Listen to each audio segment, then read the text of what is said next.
So I wanted to introduce our guest speaker today. She and I first met back in the late 80s, early 90s when we were both involved with the Seroptimist International at the Marianas. And since then, she's just really skyrocketed and really brought our community to like a better place. So in 2007, she became the president, the first female president of the Guam Community College.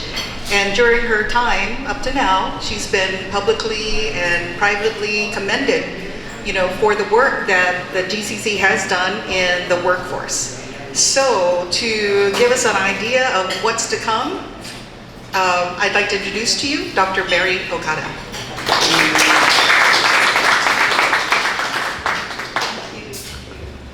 Happening, good afternoon to all of you. So nice to be out and about. I was just sharing earlier, I don't go out much during lunch these days. We do more takeout, but it's nice to see everyone here face to face.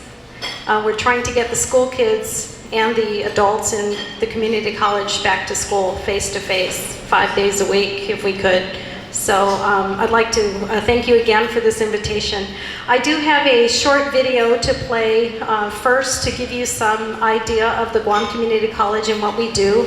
It is a little dated, but the information is very relevant, particularly with a lot of the programs that we will be rolling out shortly.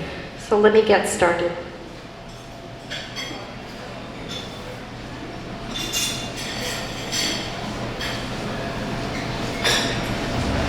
The Guam Community College began from a simple purpose: to give high school students an alternative path that prepares them to enter the workforce. That purpose has not changed, but it has evolved. Over the past 14 years, Guam Community College has taken its place as a linchpin in Guam's community and economic development, training and preparing Guam civilian law enforcement and fire personnel, nurses and medical assistants, and growing our tried and true trades programs that have raised many in Guam's skilled labor force. But our real promise comes in our vision toward the future. We looked at our pre-apprenticeship programs and redesigned them to fit the needs of our employer partners and the participants. We developed our first ship repair boot camp with Cabris Marine. 12 weeks, 21 participants started, 21 completed, and all are now apprentices with Cabris Marine. In September, we started the second ship repair boot camp, again with Cabris Marine. We also launched our first truck driving boot camp to fill the shortage of drivers that is impacting our economy. But we didn't do it alone. We partnered with Ngoko Trucking, DeWitt Guam, MBF Shipping, CTSI, SPPC, and IPME. This year, we launched our Associates of Science degree for practical nurse. Our nursing graduates can start working immediately. As practical nurses, 1 in 10 of our graduates enter the workforce in healthcare, either as nurses, nursing assistants, or medical assistants. Our computer networking and computer science programs help form the backbone of the rapidly evolving technology industry, from telecommunications to computer networking for the businesses that drive our economy. We continue to grow our flagship programs in tourism, from culinary to food service management. Expanding our programs means we need to expand our footprint and stay ahead of the growing trends in our job market. Training the next generation of Guam's workforce means we need to modernize our capacity. That's why our data servers are in the cloud, giving us greater reliability, flexibility, and adaptability. In just the past decade, a new allied health building to support nursing, medical assistants, emergency medical technician education and training. A new student center with a student lounge, computer lab, and tutor services for our students. A new foundation building that hosts the campus bookstore and our adult high school, ISET, and GED programs. Building E, formerly Buildings 100 and 200, which now houses our general education, early childhood education, and criminal justice programs. And we're not done yet. We are just months away from completing our newly expanded multi-purpose auditorium. We've broken ground on the new forensic DNA lab. We recently purchased the Guam's Trades Academy building in Barragata to make room for our high-demand and expanding trades programs. This space allows us to modernize our on-campus construction and automotive trades facilities without disrupting courses. And we're preparing to break ground on GCC's Wellness Center, promoting the health and wellness of our students and community. Every one of these buildings have been built for efficiency and sustainability. In fact, the last 4 buildings have been LEED certified, and 2 of these LEED Gold. We've come a long way from our vocational technical high school of the 1970s and 80s. We've gone beyond the programs that define the GCC's tradesmen, but we continue to serve the same mission. GCC is a leader in career and technical workforce development, providing the highest quality student-centered education and job training in Micronesia. We have a strong legacy of success, and we're building on that success every single year in a reasonable and deliberate way. We are proud of our 17 consecutive years of clean audits. We continue to look at responsible growth to meet the needs of our island and region. We invite you, as leaders in our community, to join our efforts to raise the next generation of leaders. We truly believe that together, we can strengthen our island's workforce for decades to come.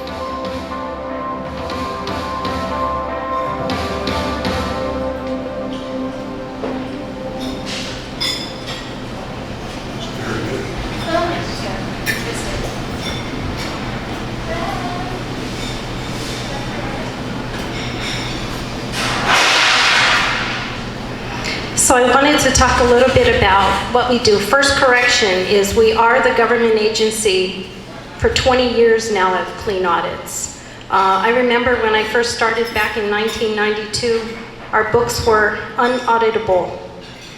And here we are in 2021, and we've had 20 years of clean audits. And so when Deacon Hagan spoke about safeguarding the resources, primarily those that don't belong to us individually, that really made me smile because we've been the good stewards of financial resources that we've received, not just from the government of Guam, but from federal government. And a lot of the buildings that you've seen here have been a patchwork of funding resources. Several years ago, I spoke about the 6 buildings that we did, and 6 buildings, over $24 million at the time worth of investment, and we had about $5 million worth of debt tied to it. Everything else was paid for, and we're continuing to move that forward to expand our facilities. So today I wanted to talk about pathways to careers and preparing the workforce for our community. The Guam Community College is a leader in career and technical workforce development, providing the highest quality student-centered education and job training for Micronesia. And this is very important to us. Our employees understand and recite our mission all the time because we want to make sure that we focus on what we are hired to do to support our community.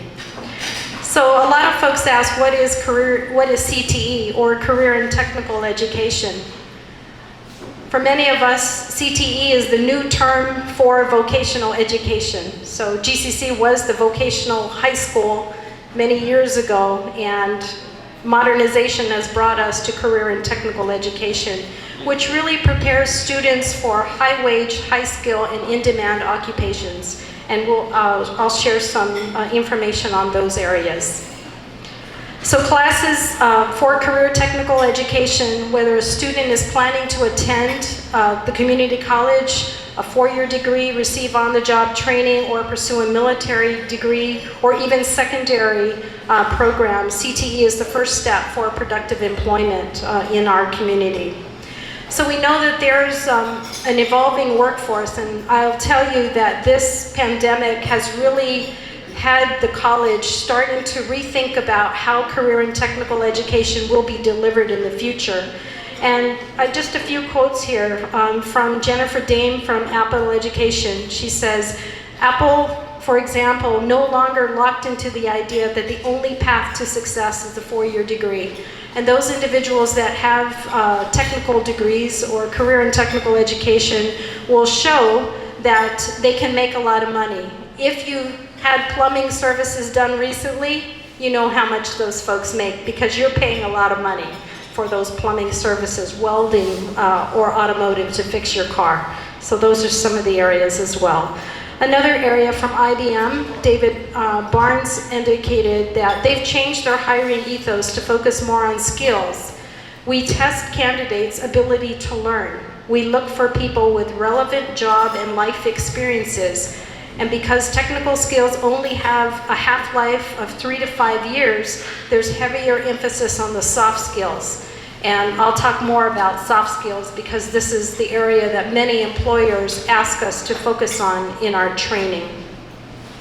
So high school students currently on Guam, the Guam Community College, again, I mentioned we were a vocational high school, and at that time we were a vocational high school. We probably had about 800 students on the physical campus. And now, being in 6 public high schools, we have almost 3,000 students that participate in career and technical education. So we've not just doubled our presence for career tech ed, we've actually moved it to the high schools. And so there's different pathways for students in high school. Work experience is where students go out into the workforce to earn skills associated with their career and technical education program. We offer dual credit and accelerated learning. So dual credit, let me explain dual credit as it also relates to DCAPS, which is Dual Credit Articulated Program of Study. So a student in high school, right now they're able to join or participate in a CTE program at their sophomore year, 10th grade. If they complete 3 years successfully with the B or higher, and they complete 180 hours of work experience, they can earn a certificate of mastery. Right now, GCC has 13 programs in various high schools, depending on the facility restrictions. Some of them were able to offer more, others were not. But they can earn anywhere from 3 to 19 college credits. 19 college credits. Imagine graduating out of high school with 19 college credits. That's already a semester behind. A semester in advance. The other program that we identified or set up many years ago is called the Climber Program. And this really was as a tribute to our former registrar, Patrick Climber. And what this is, and the acronym stands for Classroom Learning Yields Math and English Results. And this is the alternative to taking a placement test. So in other words, if you did well in English and math in high school, you don't have to sit for the placement test. Okay, you save a little bit of money, but you also save a little bit of test fear, because we recognize that students, they don't all test well.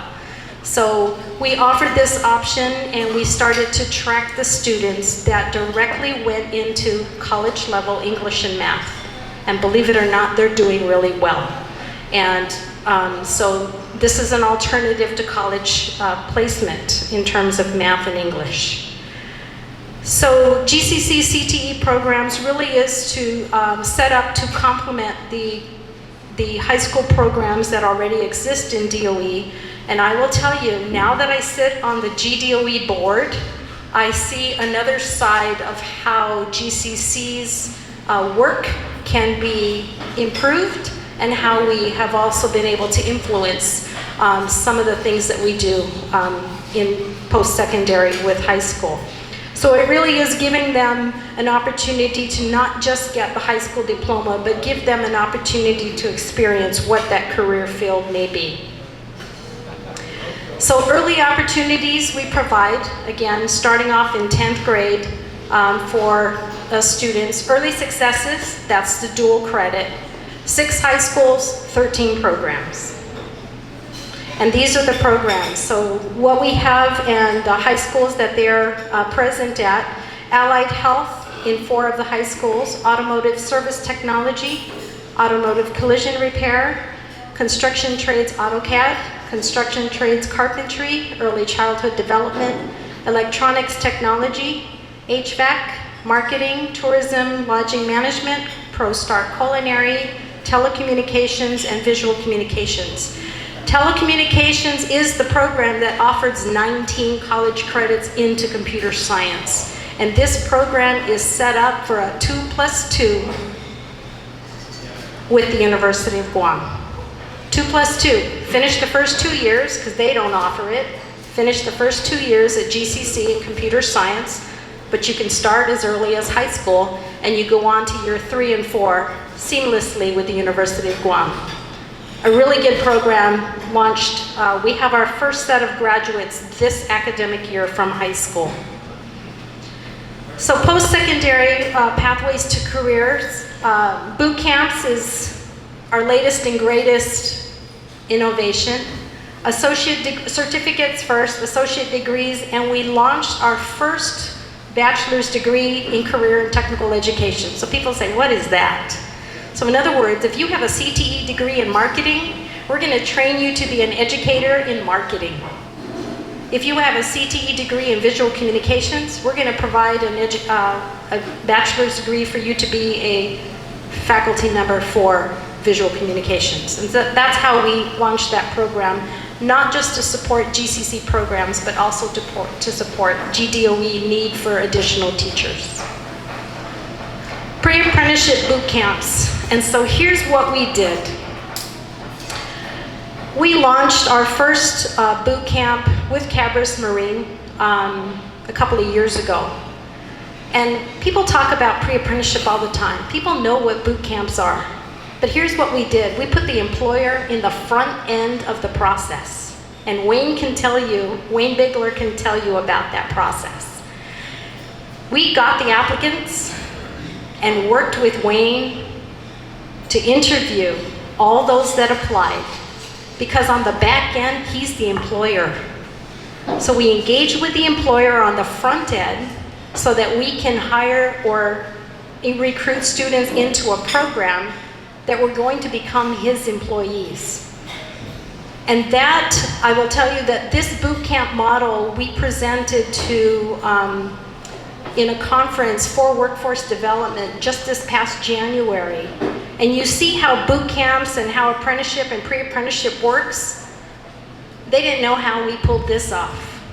And I said, but you know, we can expand this process by just engaging with the employer, because a boot camp really is employer driven. In other words, you tell me what skills or what level these individuals need to have for you to hire them.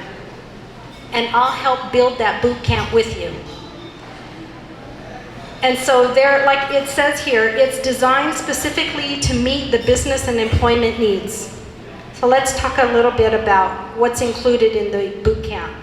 Classroom and hands-on training. Participants learn both in the classroom setting and in the various trade shops that we have. The instructors are certified to meet industry standards, and the skills acquisition is measurable and demonstrable. So boot camps, we talked about Cabris Marine, 3 ship repair boot camps. Number 4 and number 5 are already en route. So they're looking to hire more folks. We're looking to train more folks. 2 truck driving boot camps. We have 7 graduates so far, and there's so far testing every weekend so far this month. Every weekend we've had some additional graduates or completers test for their C licenses. And then the construction boot camp, we had 21 students complete. So, 19 boot camps. When the legislature asked me what I was going to do with all the boot camps, and if they gave me additional money, what I would do, I said boot camps on steroids. And the reason why I say that is because we need to get the unemployed employed faster and sooner than later. And so we've got 19 boot camps in 7 months that the college is going to roll out. Some of them start as early as next Monday. IT boot camp starts next Monday, and our partners for this particular boot camp, initially we had engaged with IT&E, they're on board. Docomo is on board, and yesterday I just signed for G4S, they're on board. They want the members of our IT boot camp. Caregiver, medical, home health care. This is funded through the GIDA grant. So we got caregiver funding. Medical code and billing is also funded through the GIDA grant. HVAC is coming up. CNAs. We had a group of CNAs that we launched during the pandemic. And after 45 contact hours, they were put out in the front. And they helped to support the nursing the nursing occupation here on Guam. And we have another CNA boot camp we're working on. Survey technician, we're working on that. Again, ship repair 4 and 5, you can see Construction 3 is coming up. Diesel mechanic has a lot of interest. Safety officer, also heavy equipment, another truck driving, welding, cybersecurity. We're probably going to launch cybersecurity right around December. And then EMT, emergency medical technicians, and security. So these are the 19 boot camps that are on the plates of various individuals and program specialists at GCC for a very short time for us to roll this out. So stay tuned for any of these or information on this, and if you're interested in any of them, please let me know. So what we've included in these pre-apprenticeship boot camps, and this is what we've got on the table, not all the boot camps require it. Work ethic. One of the things I'll tell you, Cabras told me, you can train them all you want, but if they don't show up to work with the right attitude, I don't want them. And so we put work ethic as part of the basic requirements for the boot camp. In other words, if you want to participate in a free boot camp, you gotta be wanting to go to work. And you gotta show up on time, you gotta look great and feel great, you gotta have a positive attitude. We just want to make sure that people can work together because we're spending a lot of time and resources on this. OSHA 10 is a certification we also provide. National Career Readiness is the NCRC Work Keys Assessment, which is a career-ready assessment. We currently do this with the high schools, but we've also included it in our boot camp. And then CPR and basic first aid is available as part of their certification. Again, I talked about our first four-year degree, Bachelor of Science for Career and Technical Education. It launched last fall, and we're hoping to get it restarted again, primarily because of COVID. We experienced a little bit of setback in that area. And so it helps, again, address Guam's teacher shortage and builds capacity for middle and high school career and technical education and opportunities for teachers, corporate trainers, or for individuals to work in their industry. And that is my presentation today. If you are an interested employer, or if you are interested in setting up or developing an apprenticeship program with us, please let us know. Again, all the boot camps we have rolled out so far have been funded from, we've got all kinds of funding sources right now, and we're expecting more funding sources to be available to us to do the boot camp. But really, again, the 20, 30,000 people that are unemployed, underemployed, or need a jump start to get back into employment, we're really hoping to find out where they are and get them into the workforce as soon as we can. So if you have any questions, I'm willing to take a few questions. Dr. Madam President, I've met some individuals that I encourage them to go to GCC, and they say, I don't have a driver's license, or I don't have a car. Have you ever considered the possibility of maybe running a bus and picking up some of these people? So one of the things we did, one of the other initiatives we had really is the early middle college concept, where a student graduates from high school with a college degree. So we were able to purchase a 17-passenger van. So we are considering using that van to transport some students. We, through some of the funding sources, may be able also to get Stroll Guam to pay for their way to and from the campus. We just need to coordinate it. Some of the, if they are without a high school diploma, we are taking that high school program actually to the villages, because it's easier for them to get to the mayor's office or somewhere close by than it is for them to come up to the campus. So we're a little bit flexible in terms of adult ed, and if there are opportunities for us to offer additional courses closer to where the to where the students are, that's something we would consider. We can probably also get folks to sponsor individuals in getting their driver's license. That might be something we can look at, or include that as part of their barrier to education and get it funded through a program. Anyone else? Yes, Mr. Atkins. Yes, one thing I would like you to teach out there is, well, to give you an example.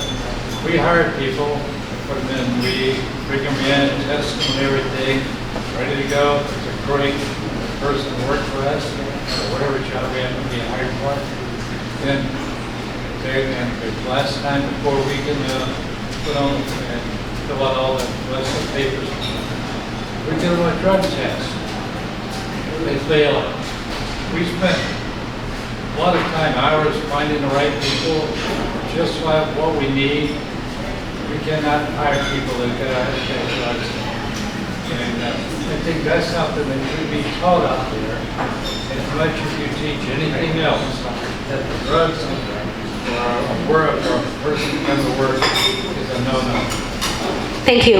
And Wayne will tell you that we incorporated the drug testing into the boot camp because they can't work for Cabris. They can't get past the security guard without a drug test. And so in a meeting I was at yesterday with actually members of the military, I mean, they're recruiting, and I said it would be important not just for us to tell them, to tell students that the drug test won't take you very far. You couldn't step foot on the gate, past the gate for the military, especially on the military contracts. And so for them to help us deliver that message from the employer's side would be very important. But we've incorporated the drug testing piece as part of some of our boot camps, and it is mentioned to the students throughout their training because they just slip once and they're done. I got a phone call a couple of weeks ago that says, Mary, I need truck drivers. I said, how many? He says, 20. I just let go half of my staff because they tested positive for drugs. And he says, I can't put them behind a truck. And so that's why the demand for the additional truckers are also being presented. Yes, sir. How stringent are the drug tests? Are you talking about for addictive substances like methamphetamine or smoking marijuana? Now it's legal. Yeah, so we work with the employer on what that drug test level is because the college doesn't do the drug testing. We actually source it. So Wayne, what kind, is it including marijuana that you also test? Well, basically the answer is it depends because we're a federal contractor, so marijuana is considered illegal. So we're DOT, so marijuana is illegal, but on the commercial side, I can't comment too much on that, but as far as the average marine, because it's still considered illegal under federal guidelines, which we are a federal contractor, that's what we abide by. So, but we will work with that, maybe getting additional information as to what the employer requires, because that would be the information that we share with the students. And again, the employer is with us in the beginning. So for example, a couple of weeks ago, we completed our construction boot camp, and many of these individuals were picked up by Black Construction. During the course of their training, they visited with Black on site with their HR folks, with their president, their CEO, and they talked about what the requirements are on the job. Because we can teach the classroom piece, but when you step into the work site, sometimes the rules are pretty strict. And you know, they'll basically say, you know, you may not get one shot or one strike for being late. You may get 3, but if it's 1, you're done. So, I mean, so we encourage the employer to help share that workforce environment or community with the students that are participating in the program. But yes, that would be a very good thing for us to figure out from the employer, is it including the marijuana or not? And I guess it would depend on, you know, whether they're behind a truck or whether they're behind a survey instrument. So it would be dependent. Or high voltage, for example. If you're working at GPA, those are additional areas where they do drug testing. Police department has now started doing drug testing. Yes, sir. Well, that's true, but you know, a lot of people consume alcohol. They don't do it when they go to work, you know. And if you're going to eliminate anybody who smokes marijuana, I'm not saying I'm a proponent of it, but you probably eliminate 50% of the population.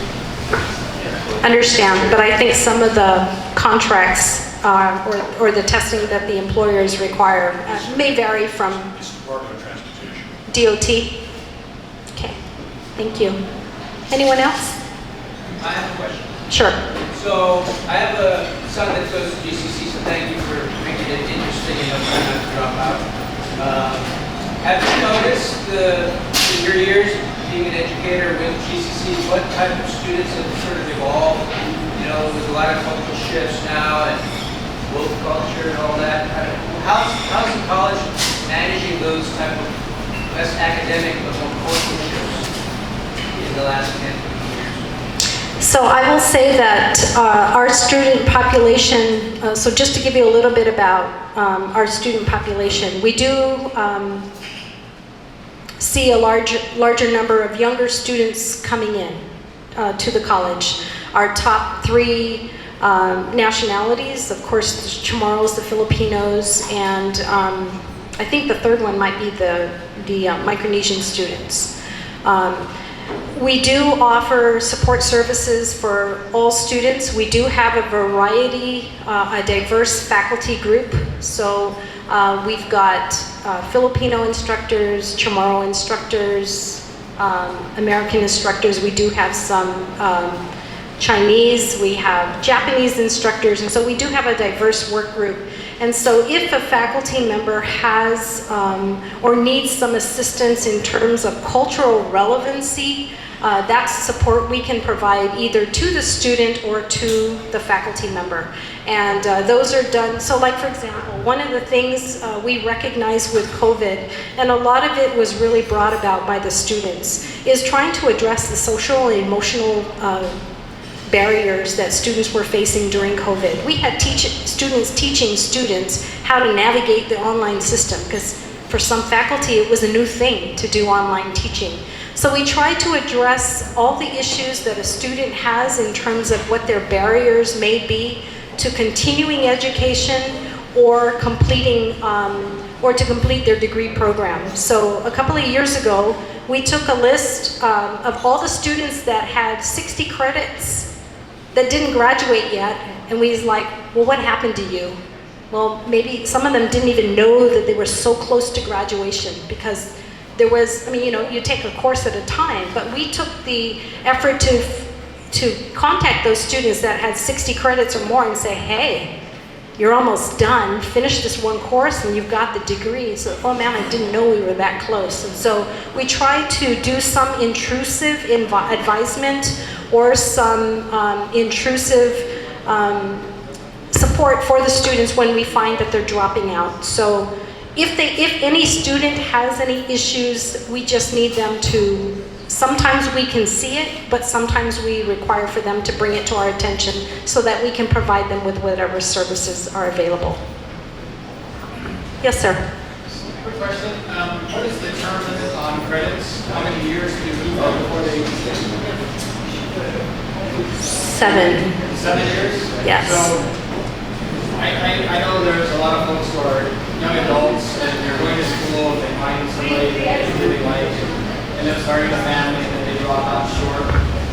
Is there special cases where you would entertain some of those very basic or almost elective classes to count? So there's different methodology. So we actually can take work experience for certain courses, provided that they can demonstrate that the student learning outcomes for the course are being taught either on the job as a prior learning assessment. So we do have PLAs in process, and so a lot of it has to do with the application for a prior learning assessment and that review to see if it can satisfy some of the courses for that degree program.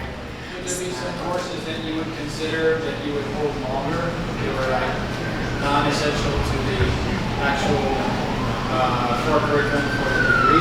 Or That's something I'd have to take a look at. because I think right now there is an in-between generation where there was a spike in tourism.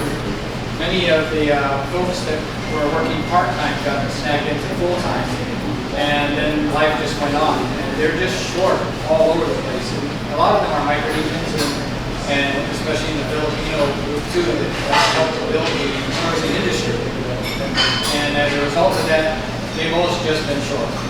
So that sounds like a really good project for GCC to take a look at, to find out where students are, how many have dropped out of that, and to find out what we can do to bring them back up and get them re-engaged with the college. Because now now they're reaching their 40s, almost 50, and the challenge is they are falling behind in qualifications even though they have experience in a majority of those credits. And they're forced into subsistence living that they just a couple courses would have helped them through if they were asked to. Okay, thank you for that. We will take a look. Anyone else? Yes. Maybe a final question. I didn't hear you say UOG at all. What is your relationship with UOG as you continue to do this great job? I didn't hear you say anything about agriculture, but anyway, can you talk about your relationship? My relationship with UOG is I'm sleeping with the enemy. My husband works at the University of Guam, and so we have a very close relationship with UOG. We are really, the college over the past several years have really been building on the relationship for 2+2. The first 2+2 program was criminal justice. The program we just established, telecommunications, is a 2+2 with the University of Guam. And a lot of our department chairs now are working to collaborate with the university as the receiving institution to accept the GCC degrees into their four-year programs. There's a lot of work that we still need to do, but I think we broke through that barrier several years ago, and we've been moving forward with that collaborative effort. So it takes a little time because it really is up to the receiving institution to determine whether or not the courses that we have meet their requirements for the courses that they have, even if it's the same course, same book, and same instructor. And I'll tell you, that was a challenge at one time, was the same person teaching courses here and there didn't articulate, but I think we've gotten through that. But it took a little time for us to do it. But we're working more and more. We don't do agriculture on campus, but there are many other programs that we work with the university. In this past year, nursing was one area that we worked really closely with UOG. Thank you very much. Thank you for joining us today. Here's your parting gifts for you.